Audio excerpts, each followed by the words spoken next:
সকাল ৮:১৫। হৃদ গোসলে। মায়া তাড়াহুড়ো করে হৃদের ঘরে ঢুকলো। হৃদকে ঘরে না দেখে বন্ধ দরজার ওয়াশরুমের দিকে তাকিয়ে বুঝলো হৃদের গোসল শেষ হয়নি। মায়া হাতে গরম কফিটা বিছানার পাশে বেডসাইডের টেবিলের উপর রেখে ঝটপট নিজেদের বিছানা গোছালো। সকালে সুফিয়া খানের ফোন এসেছিল মায়াকে ওই বাড়িতে না পেয়ে। তিনি কথায় কথায় জানায় মায়াকে আজ সকালে সুগঞ্জ পাঠানো হবে আরিফের আবদারে। সেখান থেকে ওদের আনুষ্ঠানিক বিয়ের আয়োজনের মায়াকে খানবাড়িতে তোলা হবে। ব্যাপারটায় মায়া ভীষণ খুশি, যদিও হৃদ জানে না। তবে আনুষ্ঠানিক বিয়েতে যখন হৃদ রাজি হয়েছে, তার মানে মায়াকে ওর বাপের বাড়ি পাঠাতে হৃদ অমত করবে না। মায়া বিছানা গুছিয়ে হৃদের শার্ট প্যান্ট কভার থেকে খুলে রাখলো। হৃদের কফিতে হাত দিয়ে দেখলো কফিটা ঠান্ডা।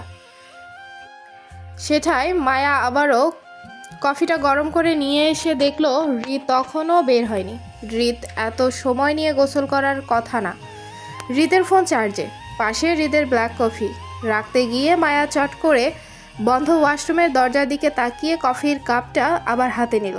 যদিও মায়া হৃদের তেতো কফি খায় না, কিন্তু হৃদকে নিজের এটো কফি খাওয়াতে চায় বলে মায়া ঝটপট করে হৃদের কফিতে চুমুক বসাতে মায়ার জিভ পুড়ল। সাথে নাক মুখ ছিটকে ওয়াক করে থুথু ফেলে বলল, ওয়াক থু, ছি কি তেতো কফি। তেতো কফিতে মায়ার মুখ বিষাদে জ্বলে উঠল। নাক মুখ কুচকে মাথা নাড়ালো। কিন্তু হৃদকে মায়ার খাওয়া এটো খাবার খাওয়াবে বলে মায়া পুনরায় কফিতে চুমুক বসাতে গিয়ে হৃদ খট করে দরজা খোলে। বেরুতেই মায়া থতমত খেয়ে তাড়াহুড়ো করতে গিয়ে জিভ পুড়ে চেঁচিয়ে উঠল। হাতে কফিটা বেড সাইডের টেবিলে পুনরায় রেখে দুই হাতে মুখ চেপে পালিয়ে যেতে চাইলে হৃদ এগিয়ে এসে মায়ার বাহু চেপে নিজের দিকে টেনে বলল, কি হয়েছে মুখে দেখি? কিছু হয়নি, ছাড়ুন, আমি আইস দিব। হৃদ জোর করে মায়ার মুখ থেকে হাত সরিয়ে দিয়ে মায়ার গাল চেপে ঠোঁট উঁচু করে বলল, ঠোঁট পুড়েছে? না, জিভ। কিভাবে? আপনার তেতো কফি খেতে গিয়ে এমন হয়েছে। তাহলে তেতো কফি খেতে গেলে কেন? এমনি খেয়েছিলাম, একটু টেস্ট করতে। আচ্ছা, হাঁ করো, আমি দেখি কি হয়েছে। না, ছাড়ুন, কিছু হয়নি, আমি আইস ঘষে দিলে ঠিক হয়ে যাব। হৃদ বিরক্তির কপাল কুঁচকে মায়ার গালে চাপ বাড়িয়ে দ্বিগুণ ঠোঁট উঁচিয়ে বলল, হাঁ করো। মায়া উপায় না পেয়ে হাঁ করতে হৃদ ফের বলল, জিহ্বাটা বের করো। মায়া একটু দ্বিধাবোধ করলো, কিন্তু হৃদ এক হাতে মায়ার ঘাড় আর অপর হাতে মায়ার গাল চেপে রাখায় মায়া নড়াচড়া করার সুযোগ না পেয়ে ছোট্ট গোলাপি রঙের জিহ্বাটা বের করতে হৃদ সেদিকে দৃষ্টি ফেলে পরখ করলো। মায়ার গালের হাতটা ছেড়ে মায়ার জিহ্বা ছুঁয়ে বলল, হৃদ, এখানে পড়েছে? মায়া মাথা ঝাঁকালো, যার অর্থ হ্যাঁ।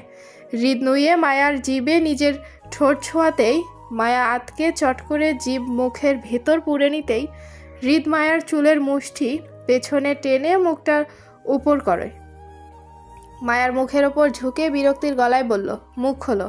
না। হৃদের ধমকে মায়ার লজ্জা আড়ষ্ট হয়ে জিহ্বা বের করলো। হৃদ ভেজা ঠোঁটে ফের মায়ার জিহ্বে নিজের ঠোঁট ছুঁয়ে শব্দ করে চুমু খেলো। একটা, দুইটা, তিনটা, পরপর বেশ কয়েকটা। মায়া লজ্জায় লাল হয়ে উঠল। হৃদ মায়ার কম্পিত সরলটা কোমর চেপে নিজের বুকে ঠেকালো। হৃদ বেশ সময় নিয়ে মায়ার জিহ্বাতে ঠোঁট চেপে শেষবার শব্দ করে চুমু খেয়ে বলল, বেশি জ্বলছে? হৃদ মায়ার চুল ছাড়লেও কোমর ছাড়ল না। মায়া লজ্জায় আড়ষ্ট হয়ে অসম্মতিতে মাথা নাড়াতেই হৃদ বলল, গরম কফিতে মুখ দিচ্ছিলে কেন?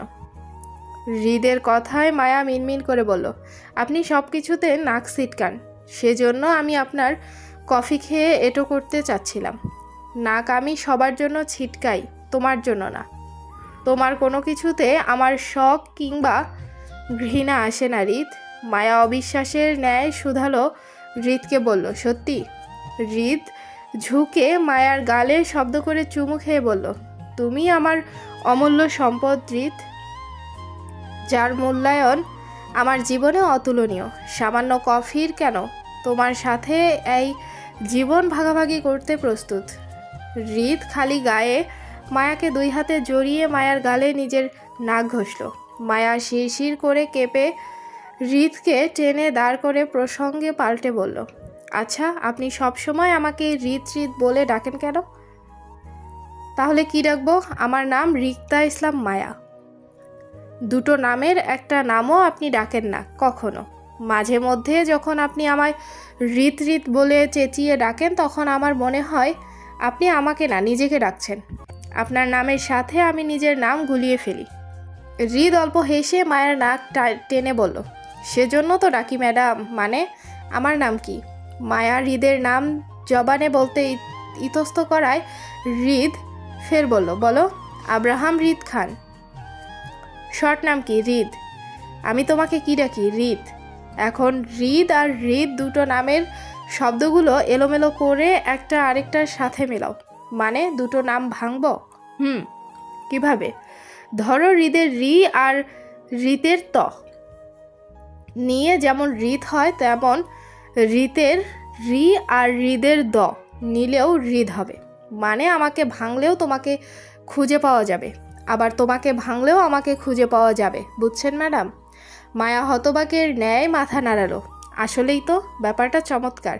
মায়া এই সুন্দর বিষয়টা আগে লক্ষ্য করেনি কেন? হৃদ মায়ার কপালে ছুকা দিয়ে সরে দাঁড়ালো।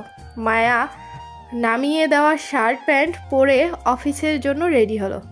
হৃদ ভেজা চুলে বিছানায় বসে মায়াকে কাছে ডেকে বলল, কাছে এসো। হৃদ মায়াকে ডেকে নিজেই হাত টেনে মায়াকে মধ্যস্থতায় দাঁড় করিয়ে বলল, মাথা মুছো। মায়া তোয়ালে না খুঁজে পেয়ে নিজের সুতি ওড়নাটা দিয়ে হৃদের মাথা মুছতে মুছতে নিজেদের বিয়ের প্রসঙ্গ টেনে বলল, আম্মু বলেছে কিছুক্ষণ পর এখানে আসবে আমাকে নিতে। আজ নয়তো কাল আমাকে আশুগঞ্জ পাঠিয়ে দিবেন বলেছে। আরিফ ভাই আমাদের বাড়ি থেকে আমাদের বিয়ে হবে আয়োজন করতে চায়। এতে অবশ্য কারো কোনো অমত নেই। মায়ার কথা শেষ হতে হৃদ তপ্ত মেজাজে চোয়াল শক্ত করে বলল, বউ আমার, বিয়ে আমার, আর ডিসিশন দিবে অন্য কেউ। কেন? আমি কি তাদের হাতে ভাত খাই? হৃদকে রেগে যেতে দেখে মায়া হৃদকে বুঝতে চেয়ে বলল, আপনি ভুল ভাবছেন নেতা সাহেব। 2 পরিবার সালা চায় বলে এমন ডিসিশন নেওয়া। তাছাড়া এটা তো আর আমার পরিবারের একার ডিসিশন না, আপনার পরিবারের সম্মতি দেওয়াতেই। মায়া কথার মাঝেই হৃদ মায়াকে ঠেলে নিজের থেকে দূরে সরিয়ে দিয়ে উঠল। চোয়াল শক্ত করে চিবিয়ে বলল, রং ঢঙের বিয়ে করতে চাইলে আমার বাড়ি থেকে অনুষ্ঠান করো, আর নয়তো বিয়ে ক্যান্সেল। আমি তোমার বাড়িতে যেতে পারবো না। অপমানিত স্থানে আমি দ্বিতীয়বার ফিরে যাই না। হৃদের কথায় মায়াও খানিকটা রাগ দেখিয়ে বলল, আপনি এখন আমার পরিবারকে ছোট করছেন নেতা সাহেব। আমি ছোট করছি না, তারা আমাকে ছোট করেছে, সেই জন্য আমি দূরত্ব বজায় রাখছি। শোনো হৃদ, তোমার কোনো কিছুর শুরু আমি করি না, কিন্তু কেউ আমাকে তুচ্ছ করবে আর আমি তাকে সম্মান ঠুকবো, এতটাও ভালো নই। বউ ভালোবাসি, কিন্তু শ্বশুরবাড়ি অপমান ভুলে যায়নি। আমার সাথে সংসার করতে চাইলে আমার বাড়ি থেকে অনুষ্ঠান হবে, নয়তো কি? হ্যাঁ, অন্যায় তো আপনিও করেছেন। আমি তো আপনাকে ক্ষমা করে একটা সুযোগ দিয়েছি, তাহলে আমার পরিবার কেন পাবে না সেই সুযোগটা? সব ভুলেরও তো ক্ষমা আছে, তাহলে আপনি কেন সব কিছু মেনে পুষে রাখছেন এখনও? মায়া তর্কে হৃদের মেজাজ খিচে যায়। সে মুখে মুখে তর্ক বিষয়টা নিতে পারে না। হৃদ মেজাজ খিচে দাঁতে দাঁত পিষে বলল, আমি তোর মতন ভালো মানুষ না, তাই কাউকে ক্ষমা করতে পারি না। এখন তর্ক করবি না, আমার মেজাজ খারাপ হচ্ছে। রাগারাগি মাথায় মায়াও একটা অভাবীয় কথা বলে ফেলল হৃদকে। আমি কিছু বললেই আপনার মেজাজ গরম হয়ে যায়, আর আপনি যেসব করেন তখন মানুষের কষ্ট লাগে না, না? কেন? আমার বাবা আপনার কাছে মেয়ে বিক্রি করে দিয়েছিল যে আমি তার বাপের বাড়িতে যেতে পারবো না, এমন কিছু? আমার পরিবারকে ক্ষমা করতে না পারলে সেই পরিবারের মেয়ের সাথে কিভাবে? শোন, তখন ঘৃণা লাগে না ছুতে? ঠাস হৃদের শক্ত হাতের থাপ্পড়ে মায়া ছিটকে পড়ল খাটের কিনারায়। অল্পের জন্য মায়ার কপাল ফাটেনি, খাটের কোনায় লেগে, তবে মায়ার ঠোঁট কেটেছে। হৃদ মায়াকে থাপ্পড় দিয়েও রাগ কমেনি। সোফার টেবিল তুলে ছুঁড়ে মারলো কালো বড় টিভিটার উপর। বিকট শব্দে অসংখ্য কাচের টুকরো ন্যায় ভেঙে পড়ল সব। হৃদ গর্জে উঠে মায়াকে বলল, হৃদ খান, ছুঁয়েছে বলে তোর এত দেমাগ? যা, ছোবো না আর। যে নারী স্বামীর সম্মান বুঝে না সেই নারীর প্রয়োজন এই হৃদ খানের নেই। তুই তোর নোংরা শরীর নিয়ে বেরিয়ে যাবি আমার ঘর থেকে, তোর সাথে সংসারের মায়েরে বাপ। হৃদ তপ্ত রাগেও অগ্নিশিখার ন্যায় বেরিয়ে যায়। মায়া অঝোর ধারায় ফুপাতে লাগলো। হৃদের রাগ বেশি মায়া জানে। রাগারাগিতে মায়া চুপ করে গেলে হয়তো হৃদও চুপ করে যেত। মাথা গরম থাকায় মায়াও রাগ সহ্য করতে পারেনি, আর তাতে দুজনের সম্পর্কে ফাটল ধরে। যেদি মায়া হৃদের সাথে রাগ নিয়ে আরেকটা ভুল কাজ করলো। বাসা থেকে বেরিয়ে গিয়ে কোথায় গেছে কেউ জানে না, জানার কথাও না। সুফিয়া খান মনে করেন মায়া হৃদের সঙ্গে হৃদের বাড়িতে আছে। হৃদও সারাদিন রাগের মধ্যে রাতে বাড়ি ফিরে তখনও ওর ঘরটা ভাঙচুর দেখে লোক লাগিয়ে পরিষ্কার করলো। তারপরও মায়ার খোঁজ করলো না, কারণ হৃদের ধারণা মায়াকে হয়তো সুফিয়া খান এসে নিয়ে গেছে। যেহেতু মায়া আজ সকাল বলেছিল মায়াকে নিতে সুফিয়া খান আসবে, তাই এই ধারণায় গোটা একটা দিন গেল। রাত পোহালো। মায়ার সন্ধানে পরদিন 12টার দিকে সুফিয়া খান এলো হৃদের বাড়িতে। খালি বাড়িতে মায়ার দেখা না পেয়ে তিনি সার্ভেন্ট ডেকে বলল, তোমাদের ম্যাডাম কোথায়? হৃদের বাসায় একজন শেফ আর একজন বয়স্ক লতিফা থাকে। তার পাশাপাশি রান্নার বাজারজাত করার একটা ছেলে আছে, রানা। সুফিয়া খান 3 জনকে ডাকলো। লতিফা বলল, বড় ম্যাডাম, আমি কাল বাইত গেছিলাম আইসি আইজ সোহালে। এলাইগা কইতে পারুম না সুডো ম্যাডাম কই আছে। তয় সুডো ম্যাডামের আমি এইখানে আইয়া পাইছি না। সুডো ম্যাডাম এই বাইত নাই। তোমাদের স্যারের সাথে গেছে তাহলে। কইতে পারুম না বড় ম্যাডাম। আপনারা কেউ কিছু বলতে পারবেন? শেফ হানিফ, সেও একই ভঙ্গিতে মাথা নাড়ালো, জানে না বলে। শিক্ষিত হানিফ শুদ্ধ ভাষায় বলল, ম্যাডাম, কাল সকালে আমি রানাকে নিয়ে বাজার করতে গেছিলাম, সেজন্য মায়া ম্যাডামের কথা বলতে পারবো না। তবে কাল থেকে আমারও মায়া ম্যাডামকে এই বাড়িতে দেখিনি। হয়তো স্যার বলতে পারবেন। আচ্ছা, যান আপনারা। লতিফা, আমাকে একটা কফি দাও। জি ম্যাডাম। সুফিয়া খান হৃদকে কল মেলালো। স্বাভাবিক ধরে নিল মায়া হৃদের সঙ্গে আছে কোথাও। যেহেতু তিনি আজ চট্টগ্রামে ফিরে যাবেন, তাই মায়াকে আশুগঞ্জ পাঠিয়ে দিয়ে যাবেন তিনি। হৃদ সুফিয়া খানের কল রিসিভ করতেই সুফিয়া খান বলল, মায়াকে বাসায় পাঠাও হৃদ, আমি অপেক্ষা করছি। অসময়ে হৃদ কাজে ব্যস্ত। অফিসের ডেস্কে বসে ল্যাপটপে নতুন প্রজেক্টের কাজ দেখছিল। মায়ের কথায় হৃদ বিরক্তির গলায় বলল, আম্মু, বিরক্ত করো না, ব্যস্ত আছি। গম্ভীর সুফিয়া খানের কপাল কুঁচকে গেল। অসন্তুষ্টির গলায় বলল, হৃদ, তুমি জানো অপ্রয়োজনে কথাবার্তা আমি বলি না। মায়াকে দিয়ে যাও, আমি তোমার বাড়িতে বসে আছি, লেট করবে না। আমাদের বেরোতে হবে। মায়াকে আশুগঞ্জ নামিয়ে আমি চট্টগ্রাম ফিরব। আমার কাছে হৃদ নেই। নেই মানে? কোথায় গিয়েছে ও? তোমার বাড়িতেও নেই। কাল ও তোমার বাসায় যায়নি? না। মায়ের কথায় এবার হৃদের টনক নড়ল। হৃদের জানা মতে মায়া কাল সকালে বেরিয়ে গিয়েছিল। যদি সুফিয়া খানের বাড়িতে না যায় তাহলে কোথায় গিয়েছে? শিট! হৃদ দৌড়ে বেরিয়ে গেল। হৃদকে হন্তদন্ত হয়ে বেরিয়ে যেতে দেখে আসিফও পিছনে দৌড়ালো। আচমকা হৃদ কল কেটে দিতেই সুফিয়া খান বুঝল মায়া নিখোঁজ। তিনি তৎক্ষণাৎ আরিফকে কল মিলালে। আরিফ বেশ স্বাভাবিকের ন্যায় সুফিয়ার কলটা রিসিভ করলো। যেহেতু সুফিয়া খানের সাথে মায়ার বিয়ের ব্যাপারে প্রায় কথা হয় আরিফের, বলতে গেলে রোজ। আজ মায়াকে আশুগঞ্জ দিয়ে যাওয়ার কথা। বিষয়টা মাথায় রেখে আরিফ সালাম দিয়ে বলল, আসসালামু আলাইকুম আন্টি।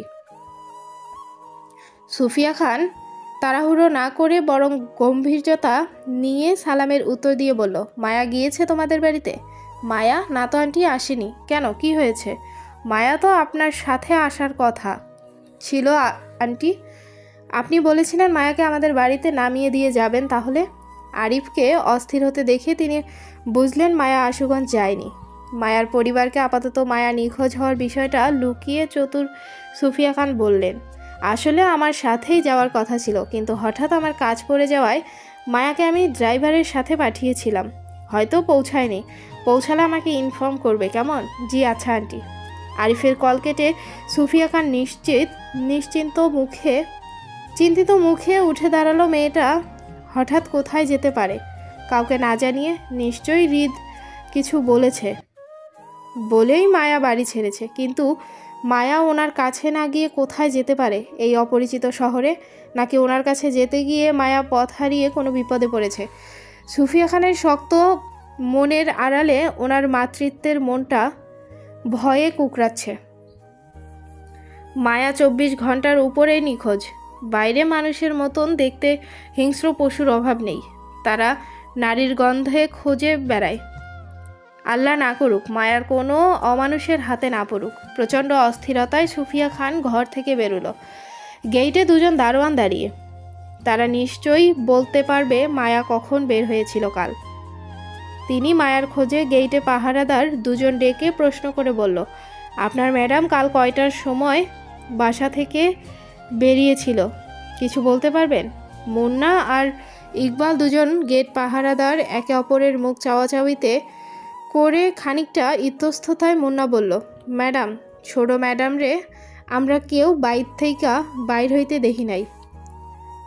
দেখো নাই মানে? গেট পাহারায় তোমরা ছিলে, তাহলে তোমাদের চোখের ওপর দিয়ে একটা মেয়ে হাওয়া হয়ে গেছে, নাকি তোমরা গেটে পাহারায় ছিলে না? সুফিয়া খানের শক্ত চোয়ালের কথায় ভয় পেয়ে গেল দারোয়ান দুজন। তারা দুজন মাঝে মধ্যে একটু আধটু সময় দিনের বেলায় ঘুমিয়ে যায় বসে বসে। তখন যদি সেই সুযোগে ওদের ম্যাডাম বাড়ি থেকে বেরিয়ে যায় তাহলে ওরা বলতে পারবে না। দুজনকে চুপ করে থাকতে দেখে সুফিয়া খান রাগে দাঁত পিষল। হাতে ফোনটায় কারো নাম্বারে ডায়াল করতে করতে বলল, তোদের দুজনকে আমি পুলিশে দিব। তোদের পাহারা দেওয়া অবস্থায় একটা মেয়ে কিভাবে বাসা থেকে বেরিয়ে যায় সেই কৈফিয়ত তোরা আমাকে দিবি। ছেলে দুটো দৌড়ে এসে সুফিয়া খানের পায়ে পড়ে আহাজারি করতে বলল, ম্যাডাম আমগরে মাফ কইরা দেন, আমরা কেউ বুঝবার পারি নাই, ছোট ম্যাডাম চইলা যাইব। ম্যাডাম আমগরে মাফ কইরা দেন, আর এমন হইব না।